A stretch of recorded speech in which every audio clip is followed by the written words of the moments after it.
A man convicted of beating an elderly man and ultimately causing an Independence police officer to be shot learned how much time he'll spend in prison. As our Kelly Taylor tells us, it was an emotional day in the courtroom. A few people took the stand today to talk about how Joseph Wyatt's actions affected them. The man who was robbed and beaten by Wyatt and his crew, Officer Wagstaff's wife, and Wyatt's son's grandmother, all of them asking for different sentences. The state requested life in prison for Joseph Wyatt, but his defense attorney argued he should only serve 12 years. Before the judge made his decision, he heard from Don Fowler, an 82-year-old man who was hurt by Wyatt. Fowler said mentally it still takes a toll on him, and he relives it every day.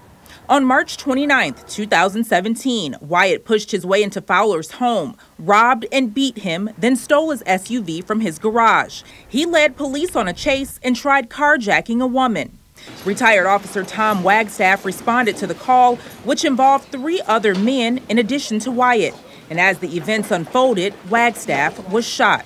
Wagstaff's wife, Stacy, teared up as she talked about how she and her family are still struggling. She says Tom has seizures and their life has completely changed. The grandmother of Wyatt's 7-year-old son says it's tough on the little boy. She got emotional as she asked that Wyatt get a second chance to prove he can be a good person and a good dad.